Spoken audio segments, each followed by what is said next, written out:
Tandya Pala Pandhawa myuk gumulung mangung siring sata Kurawa kambah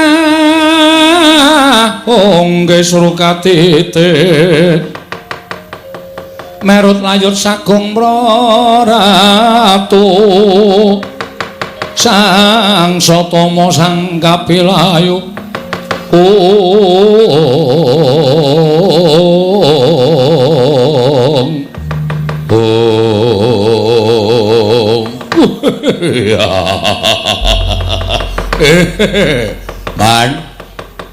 mandhap saking pertapan kembang sore kula ingkang putra Dursasana Cemadung Dawula. Pamanedhan putrapun Surtayu Cemadung Dawu, paman putrapun Kartomarma Cemadung Dawu. Lah, Mbak. Ya napa, Mbak? Iki putrapun Durmagati Cemadung Dawu pendhadhur paman Dalya Cekudi. Dursasana Surtayu Kartomarma Durmagati Citraksi. Kirke cantrike Sabdawala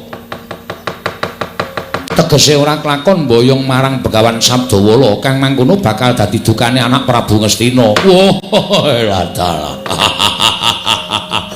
Pandhita Gunung Nangnung, Pandhita saka Gunung. Piye kok meneng? Sampeyan ora omong mau-mau. Wah, tiwas kene bengok-bengok. Piye? Nggo wangsul. Lho. Kok bali piye?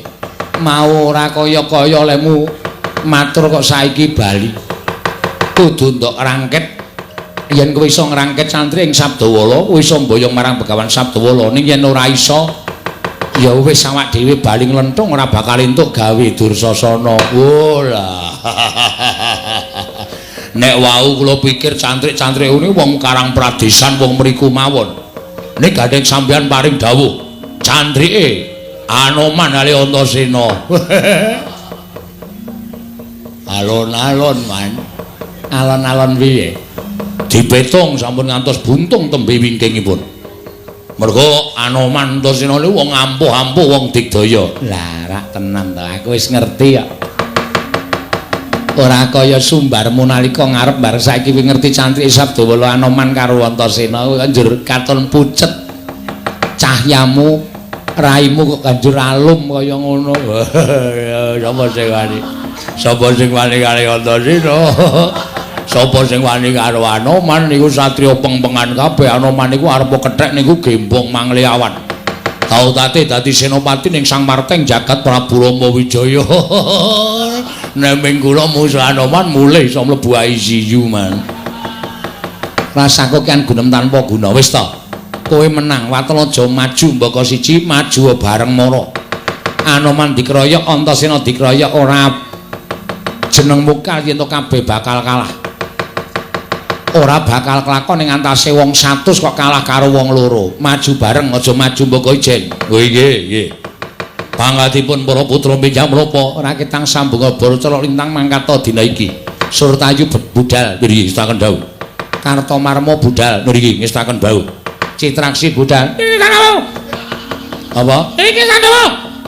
Nun nggih ngestaken dawuh. Nun nggih sandawa. Ya. Durmagati budal. Nun jauh man kula izin.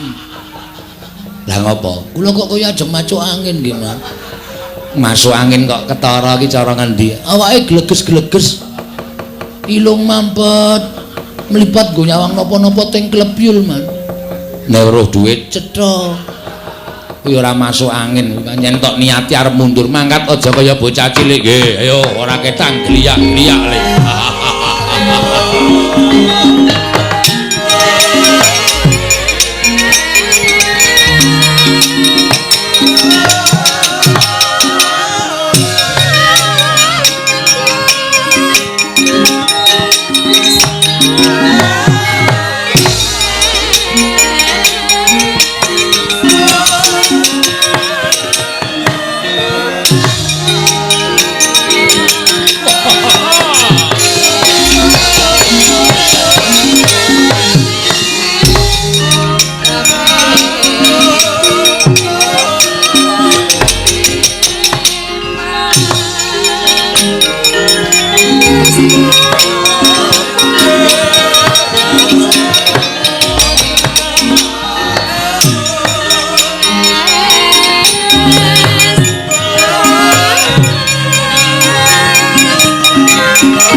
Kepapak kepranggul munggih ngayuda kepapak bawaca bentar bawat nyobentar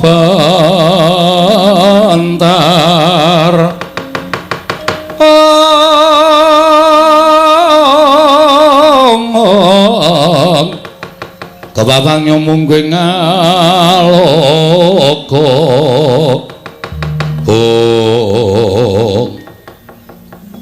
ora pangling surtayi Anoman dasar Paranyata dampyak lakuning Parasata Kurawa bener ngendikaning Begawan Sadawala yen to Begawan Durna ora bakal wani delangap ucape kemewat kaya ngregem jimat kaya wani ndilat wesi abang ana ngersaning Sang Begawan Sadawala cetha yen to nggawa Parasata Kurawa ayo seminggir pertapan Kembang Suri bakal tak bumi angus kowe iso tekan pertapan Kembang Suri lamun iso nyempal ku andane Anoman piye iso nyempal ku andane Anoman babu mbok anggep mbok sepelekke Surtayi ayo maju jangkah tak untapake marang kayiwanganing Bathara Yamadipati lena pangindamu tak nggo gatheng sirahmu kowe Surtayi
Beda jebul dadamu harap.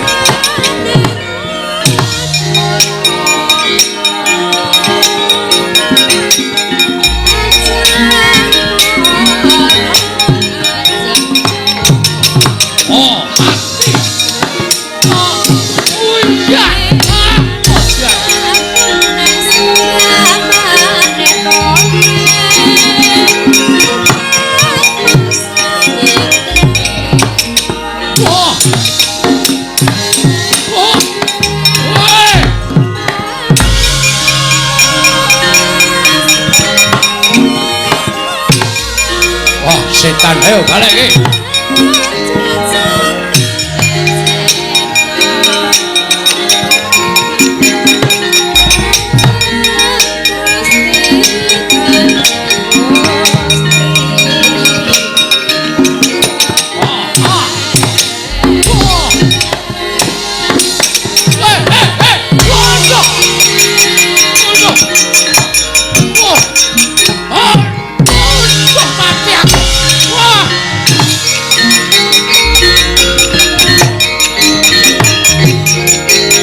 Ya.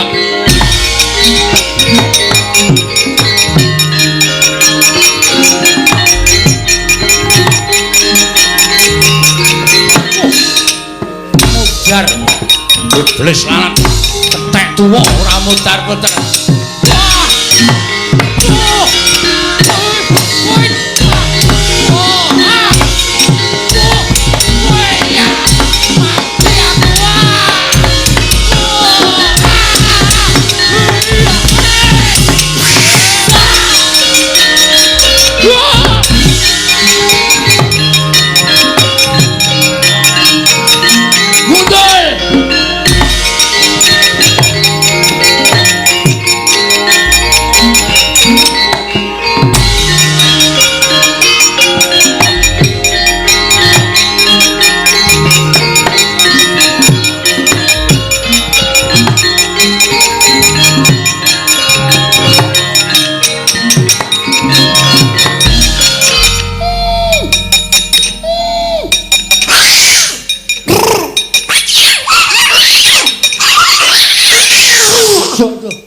Aduh.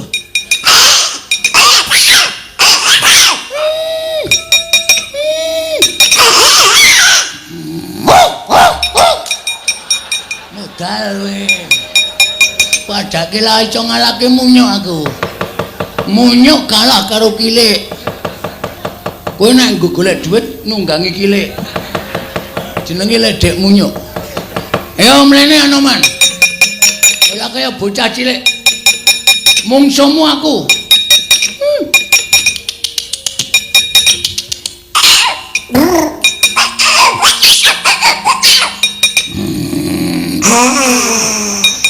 Kalah kowe tetepan. Mungsuku. Oh. Tetap kalah.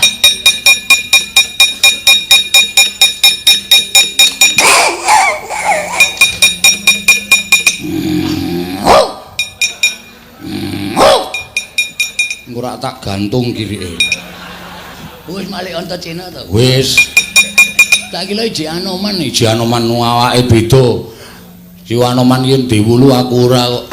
Kok cukul kok? Ora. Ya anane ngene iki. Ngopo Pak Dik?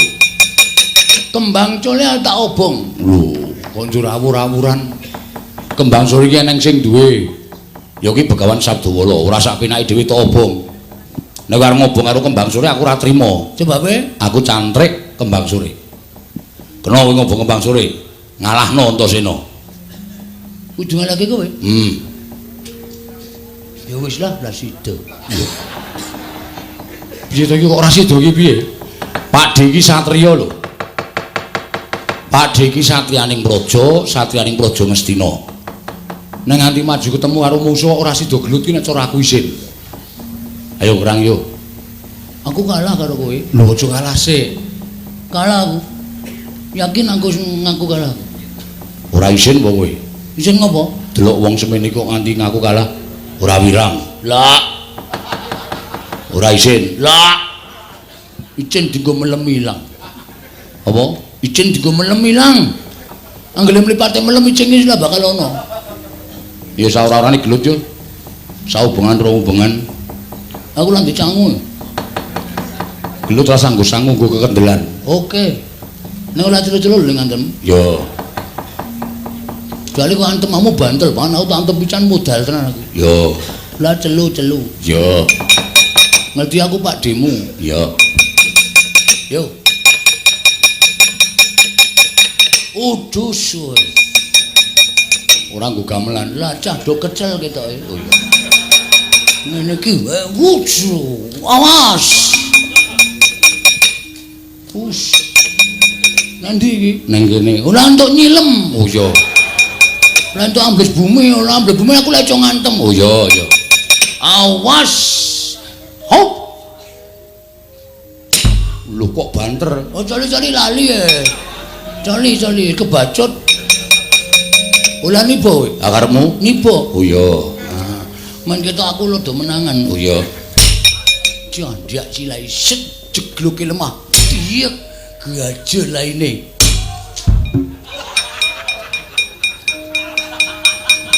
Ngopo, Dik? Janggutmu atos banget ya. Sikilku kalah ngancen. Mundur. Ah, yo ya.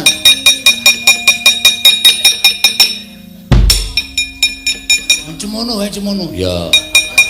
Lah nduk banter-banter lho. Iya. Mesak karo Pakde soalé nek banter ndak kowe nganti lara. Heeh.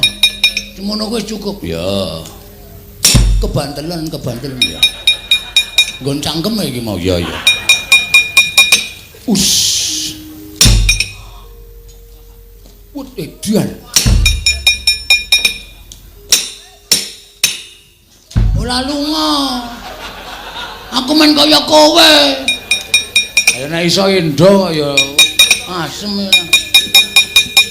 Ah, ya sing do nguyuh-nguyuh sik ora apa-apa iki jek suwe. Ra, mati dinengku, mati kowe. Aduh suwet. Nggo gaman? Ya.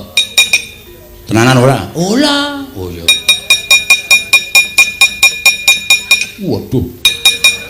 Cak entuke iki lho nyilih bakul degane. Oh iya. Aku nggawa ora? Cak kalemu. Ya menimbang nggawa ya. Ya. Asem iki. Linggis. Ha ya sakanane. Ora bantel-bantel lho. Ora.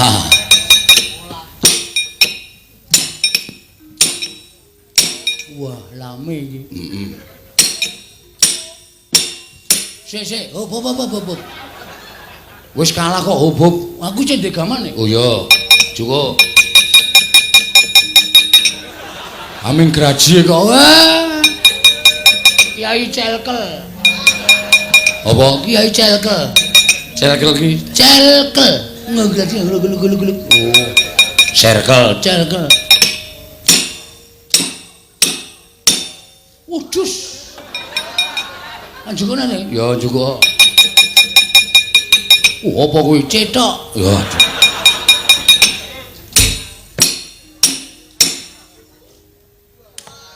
Anjukana. Lho. Apa kuwi candal? Sandal kok nggo pusaka. Iki lek entuk nang candalan mawa cahya. Waduh.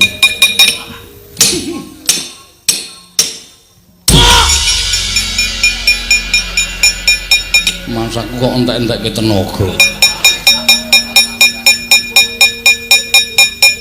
Dur. Kok bathuke kok abang. Kok ndur biru, kok ndur menjoto. Mundur le.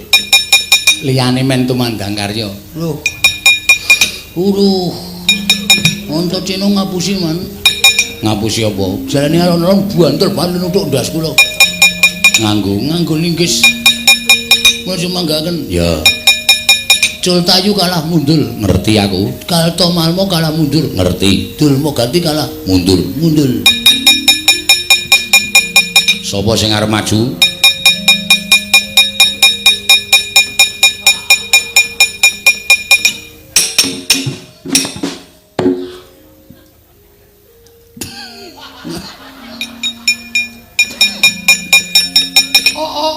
cengenge sama. Ora sapenake dhewe sampean geguyu kali kula. Arep maju po? Mumung suwe. Anoman kalih karo Antasena. Anoman Antasena. Nek Kartomarma Surtayu dudur mogati do mundur ning Citraksi aja digawe enteng. Arep maju. Kukulan terus mila ajare tenan.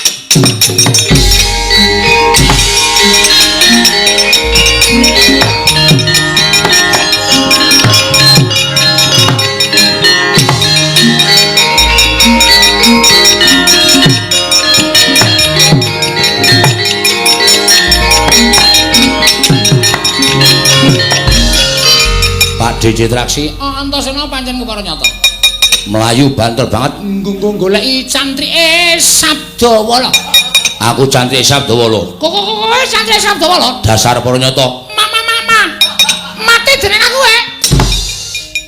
Edan. Pantemamu ora sepiro wae. Piye? Pantemamu ora sepiro. Ora kelakon tinjung akhirat aja dutang Raden Arya Cicak.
Gosek.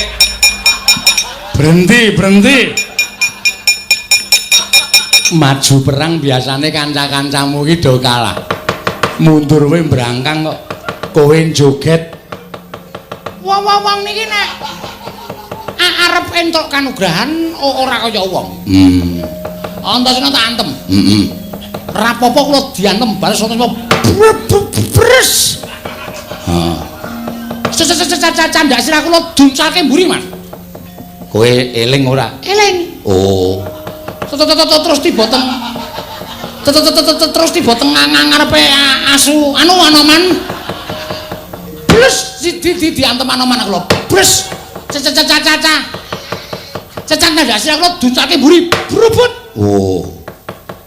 Kula ki nek tiba teng ngarepe Sarimi. Sabdawala.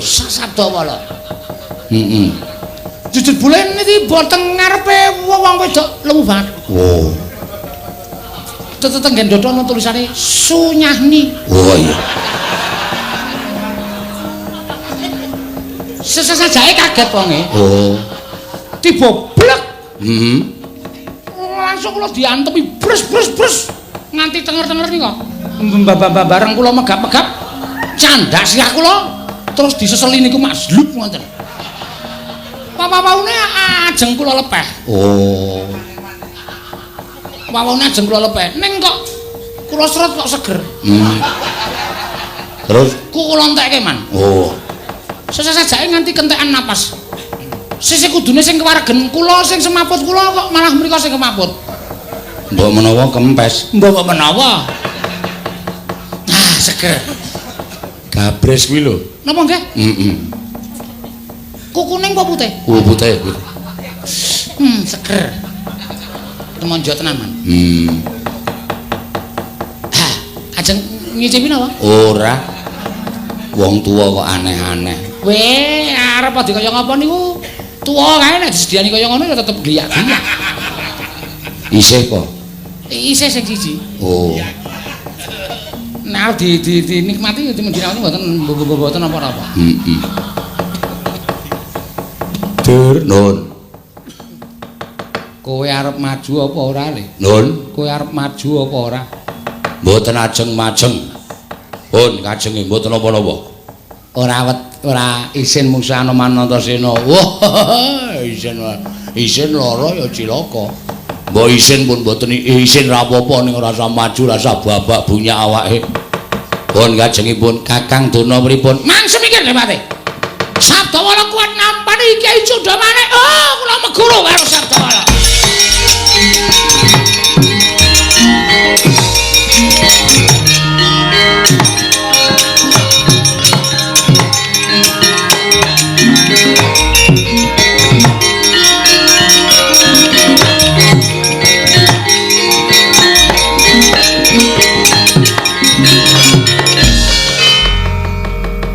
Panos maning jajaran sekertaning bawana iblis lanate Sabdawala. Kowe sanga brable sangaring para sata Kurawa. Aja kirang-kirang kemuya apa sing katon.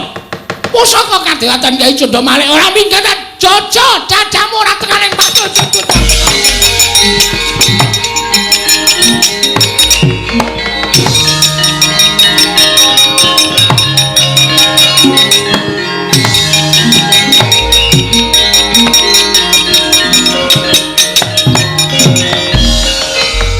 Muswar ngamuningani saking katebian nenggi Sang Begawan Sabdawala mulat Sang Begawan Durna ngliga Kyai Cundamanik arsa den tamakaken dhathaning Sang Begawan Sabdawala sigra semedi amuja jaya kawijayan Begawan Durna miwah sangya para sata Kurawa katempuh nyanging gedhe dawah wonten negari Ngastina.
Malumpat sampun prapteng witing Nagasari mulat mangandhap katingal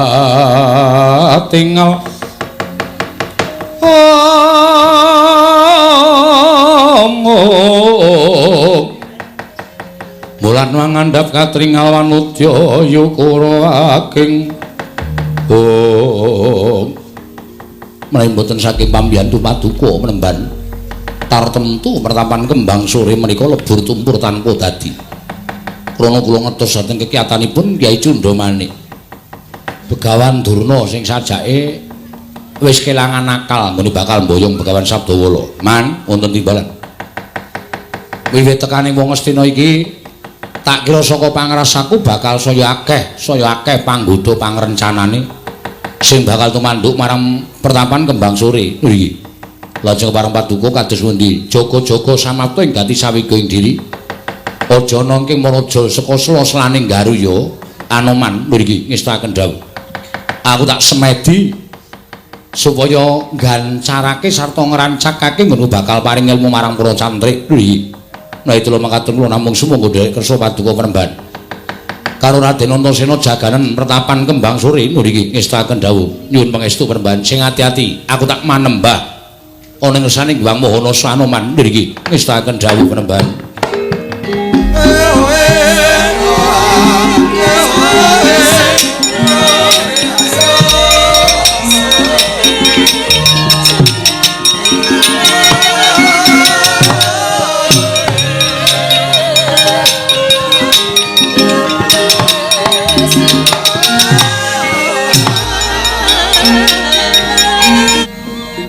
Driya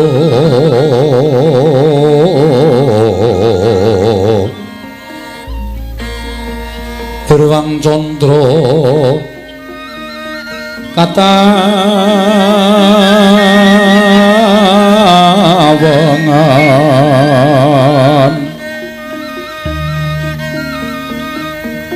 sumo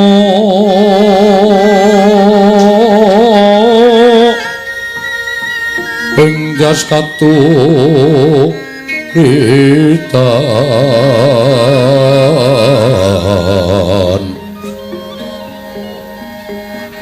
limut kapiataning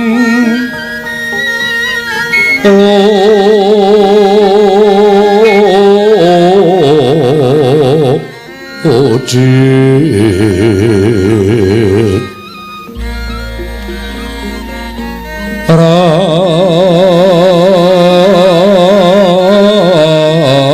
Mermendri ya ma nawo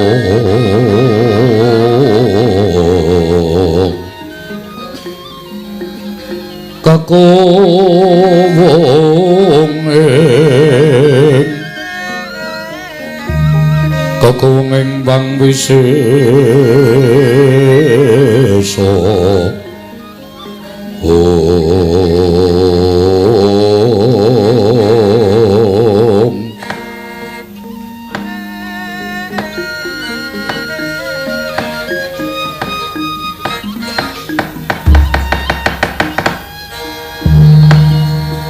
Sodhe selikur dina tobat ora kaya sagedagan iki anakku nggih atmajanku bagus wong gagah kala ana dawuh mapa biyung pendak-pendak pun ibu rada mingset saka ing palenggahan silat majaku ora nate keri tansah nyaketi marang papan pelengganing pun ibu nggih sejatine ana apa to Bathara Kala mara gage matur marang ibumu aku yen to pancen kowe darbe panjaluk ngopo yen to pancen kowe darbe pamutah ngopo Bathara Kala ladala bojreng iblis lanat padha jek-jekan biyung Bathara Kala piye rumangsa getun ketuwung nggonku urip ana ing alam padhang nadyan tinitahake dening kaki guru minangka dadi sudarmaku lan biyung durga ing minangka dadi ibuku nanging saknyatane uripku tanpa beda kaya wong papariman Wulandara Bathara Kala biyung durga piye aja sambat kaya ngono jernyatane nadyan to dikaya ngapa sira iki minangka dadi ganeping Jawata ya tak akoni yen to aku iki dadi ganeping dewa nanging uripku ora kaya dewa-dewa ing kemapan ana ing kayiwangan uripku ora kaya dewa-dewa ingkang tansah saged kelani Wang Pikulun Bathara Manikmaya apa to sababe dene aku matur ingkang kaya mengkono mbok menawa biyung dirga wae wis prisa wiwit aku munggah ana ing dedaratan saka dasaring samudra dumadi saka kama kurup kama salah kama keluputaning kaki Manikmaya dumuli aku munggah ana ing kayiwangan njaluk diakoni yen to aku kuwi dadi anake Bathara Guru nanging jebul nggonku dadi putraning Sang Hyang Jagat Girinata ora kaya ingkang gumana musik ana ing pengangen-angenku. Dadi putra dewa, lah kok jebul malah kasangsaya uripku. Lire piye dene sira matur ingkang kaya mengkono? Wiwit biyen tekan saiki jinadhang aku entuk cadhong pangan. Ya kuwi panganku ora ya kejaba mung bocah Sukerta. Tegese bocah Sukerta mau pirang-pirang wernane. Nganti snato tadi kandhakake dening kaki guru nanging enggo seprene. Aku durung tau ngrasakake kaya ngapa segering wong Sukerta. Daginge lan kaya ngapa seger gethihe wong Sukerta. Biung dina iki rasa pangrasaku nggone nandhang luwe wis ora isa dipambengi meneh. Aku kudu mangan daging menungso. Aku kudu ngombe gethihe menungso Sukerta. Mula dina iki dina samengko aku pilihna sapa ingkang bakal dadi cadhong panganing Bathara Kala. Yen to dina iki ora entuk cadhong pangan, ora dalah. Trima kukut jagating Bathara Kala tak balekake pangkat kadewatan marang panguwasaning Wang Pikulun Bathara Manikmaya Biung. Tobat. Aja kesusu yo, Nger, dipetung nganggo nalar sing ganep. Mergo ingkang bakal mbok jangka mau temene Ibu wis ngerti. Sira kepengin nedha wujuding titah menungsa wonten ingkang bakal sira dadi cadhong panganmu ya kuwi ora yo kejaba mung Pandhawa. Ternyatane Pandhawa kuwi dipetung dadi bocah Sukerta. Nanging sabar dhisik ya, Nger, sabar. Aja kok gawe patining para Pandhawa nadyan gawe cintrakaning para Pandhawa kuwi angel, Bathara Kala angel. Sira kula wis ngawuni-ngani dhewe. Bola-bali pun Ibu gawe karti sampeka, gawe rekadaya supaya Pandhawa cilik lara gedhe tenganing pati nanging tansah gagar wigar tenantuk karya. Iya. Mula dina samengko disabarke dhisik ya Bathara Kala. Ora dalah yen to kudu sabar banjur kudu pirang taun meneh nggonku ngenteni lelakon iki. Mula Kang Sangga kuwi Biung, upama aku ora kelakon mangan daginge wong Sukerta, ya ki para Pandhawa golekna kira-kira sapa ingkang pantes minangka dadi cadhong panganing Bathara Kala. Kowe tak kandhani ya kula. Biung Durga piye? Setemene mateni para Pandhawa kuwi ora angel. Yen to ibu lan sira kula bisa nyingkirake marang para Panakawan. Iya, pancen mengkono. Nanging nadyan mung wujuding Panakawane wadene uga ora kena disangga enteng, ternyatane luput senjata tawa tegese ora isa dikrenah cintrakan sarta patine. Jaran Panakawan Nalagareng Petra Bagong Semar kuwi tansah nyawiji dadi siji minangka dadi kekuatan sing ora bisa dikalahke dening apa wae. Monggo dina samengko iki setemene Panakawan nedeng Gotang Bathara Kala. Gotang sababe apa? Sabab ora ana swiji ingkang mapan ning Karang Kadempel. Ingkang siji dina samengko madeg Brahmana ana ing pertapan Kembang Sore pemarep Begawan Sabdawala. Ing satemene ora kejaba mung Petruk kantong bolong nggone madeg pendhita. Mula Bathara Kala yen to kowe bakal mateni marang para Pandhawa kudu iso mateni marang Panakawan dhisik. Iki ana kalodhangan Petruk ora ditunggoni karo kadang-kadange, ora ditunggoni karo wong tuane. Mapan ana ing Kembang Sore madeg Brahmana. Yen sira bisa mateni Petruk, tak kira gampang mateni Panakawan liyane. Satemah uga gampang mateni para Pandhawa Bathara Kala.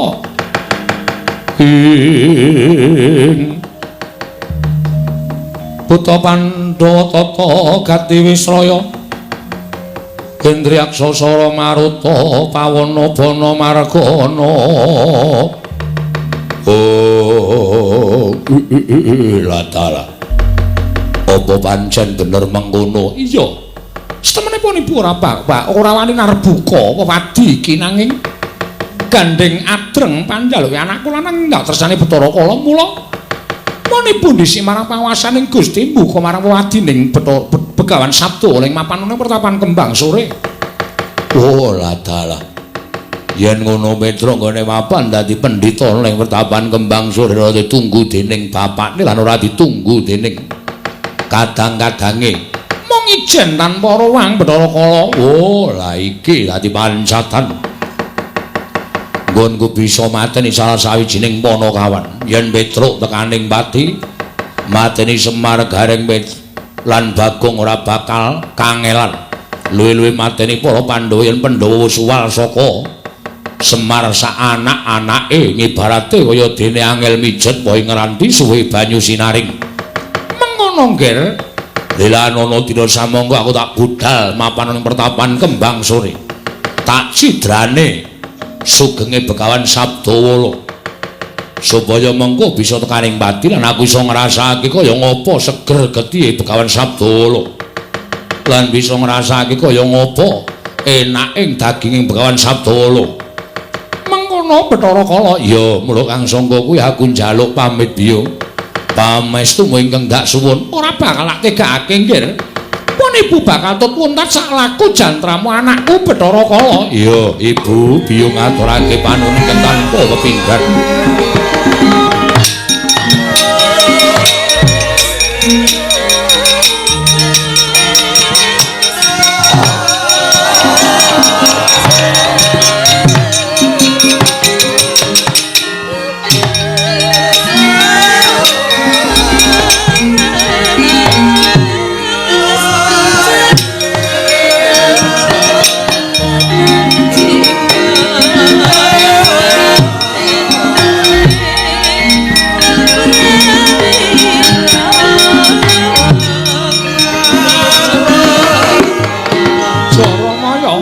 Nimbalan ora usah budale para wadyabala. Nggih. Mengko mundak dadi kawigatening para kawula para titah menungsa. Nggih. Reksanan wae dandang manguri aja Ramaya non ngestaken dawuh. Aku bakal budal mlapat laku ning anakku Bathara Kala. Adoh bakal tak ceraki, cerak bakal tak doi. Oh nggih, ngestaken dawuh.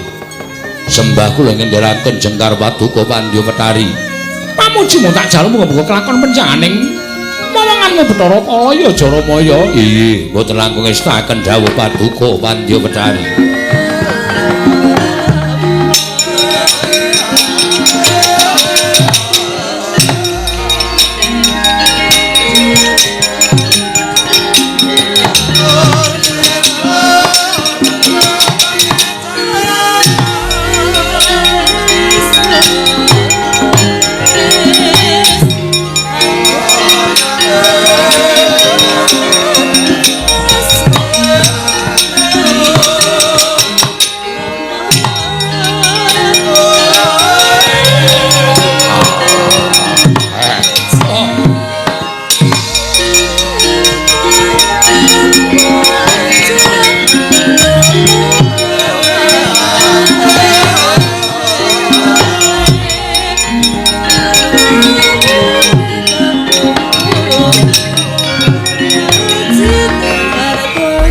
Kakangro sesumbar lindhu bumi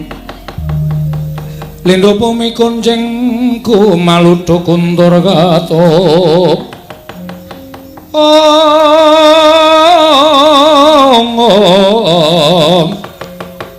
lumembak penyu kang kumambang dosang Wisnu Bathara